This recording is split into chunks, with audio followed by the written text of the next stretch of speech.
Dzień dobry, everybody. Ben here, and I am going to have this video be about what happened with Megan and her pregnancy and Hudson, and kind of giving an overview. I sent out our September newsletter. That newsletter had a letter attached to it that kind of explained all of that, and the email newsletter that we sent out also had that explanation. So most of you probably have access to that to kind of be able to read. But for those who mostly have contact with us through these videos, and also for the ability to talk a little bit more about it than what we could fit on just one page of text.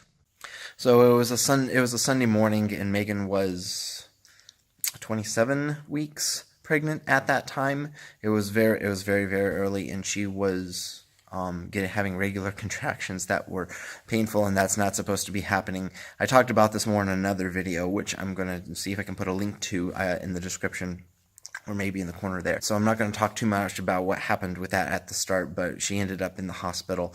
She was getting a lot of medication, and she was there for an entire week, receiving treatment, receiving medication, and till she finally was able to come home. And then we spent a lot of time at home with her on bed rest.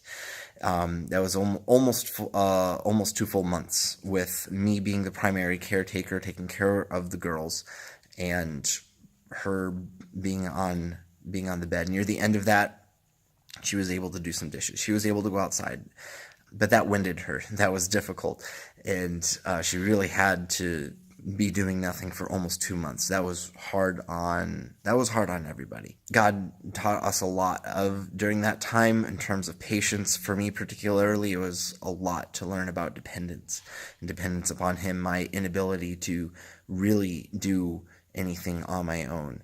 And so I'm thankful for those lessons, even though I don't really want to repeat that experience that we had.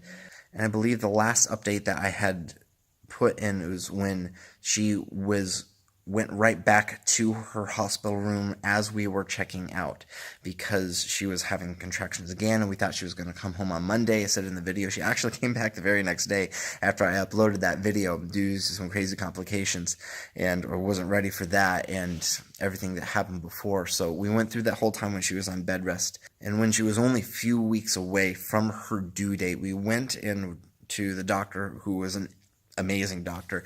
His English was good. It was entertaining at times, in that he didn't know how to use certain phrases the right way, but he was really great and very skilled in what he did. We were super thankful to be able to have literally the highest rated doctor in the entire area of Poland, and he was the one who took care of Megan during this time. But he had an ultrasound done, and we saw that Hudson was huge. He was growing so well inside of her that he was only a few weeks away from birth. He was about the size that Addie and Gracie were when they actually were born. He was in the 98th percentile. And so he said if we wanted to avoid a C-section, we really needed to start having her monitored and think about having her induced. So Megan went back to the hospital, same floor, just a couple rooms over from where she was, and she was real comfortable, familiar there again. And she was there for an entire another week, where she sat there. And then I got a notification from the doctor via Megan that they needed me to be there the next morning for a test, and there was a possibility of her being induced. She was induced. that next morning they began the process. We weren't entirely certain that was happening, because there was a language barrier between us and a lot of the staff. It was until the midwife came in and we were able to talk to the doctor more. We were like, okay, this is it. This is really it. And it took quite a while in comparison to our other 2 children, because she was being induced.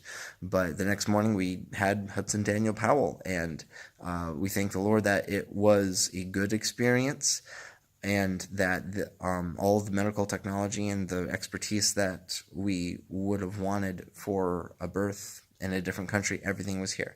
There's all the different quirks. I think we talked a little bit about the fact that it's less of Poland and more of non-United States here in Europe, and where you have to bring a lot of your own things to the hospital. So you bring extra pillows and blankets if you really want them. You need to bring your own silverware. You need to bring your own toilet paper and tissues and all of your personal stuff. They provide water and 3 meals a day, and 2 of those meals are ham and cheese sandwiches, which is a totally normal diet for the people here. But I was bringing Megan McDonald's and leftovers from home and stuff like that quite a bit.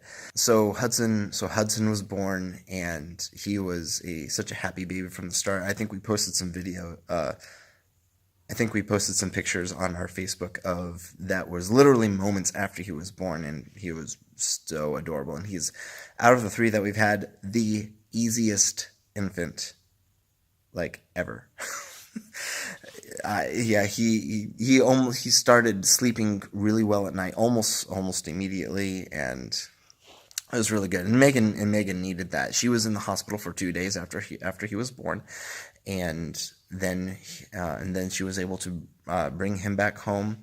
And the girls couldn't get enough of him from the first moment that they saw him. They wanted to hold him, they wanted to kiss him, and their affection is still like that right now. It's so cool to see that. Neither of them are jealous at all. They just want to hold their baby brother all the time, and it's so cute. Oh, it's really important for me to mention that one of the reasons why we were able to do what we did with Megan being on bed rest for almost 2 months is that entire month of that, my mom, shout out to my mom and Andrea Powell, for those who may not know her, is she came over to Poland for an entire month. She stayed with us on property. There's a wonderful guest room that we were able to let her use, and while everyone else was away doing summer camp stuff, she was able to be there, and she was we can't thank her enough. I don't know what it would have been like to try to go through that without her there for all that time. I don't think I would have been able to do. Instead of missing half a semester of school, I would have missed an entire semester of school if she hadn't been here. I can say that much at least. But it allowed me to at least continue my studies a little bit. But I did have to miss an entire class because of everything that was going on, just the way that it was. And I dropped any responsibilities I had with the ministry as well, just to be able to take care of the family. But after Hudson was born, we thought that our time was over in the hospital, but it was it was disappointing when we had to go back. We brought Hudson in for a checkup, and they took a test, and it appeared that his jaundice was actually really bad, and his bilirubin levels were very high, not to the point where it was going to hurt him immediately, but if they weren't taken care of immediately, then there would have been started some risk involved. So he went and he spent 2 nights in the NICU, neonatal intensive care unit, and the nurses there were absolutely fantastic. That was a great experience, but that was 2 nights where Megan was not at home. I was there again with the girls, taking care of them, and it was just that whole thing over. And one of the reasons of why this was also difficult is because it is a 30-minute to 45-minute drive from where we live to where the hospital is.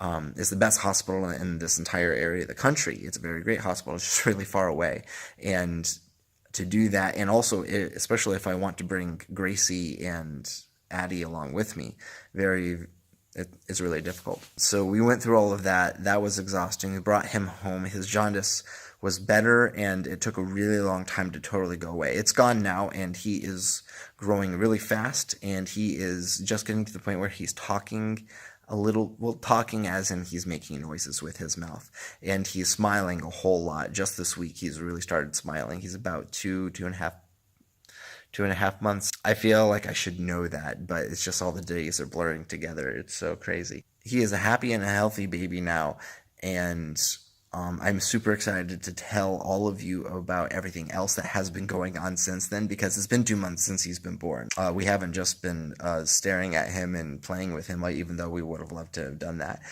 But I'm going to save that for another video, since this video is already a significant amount of time.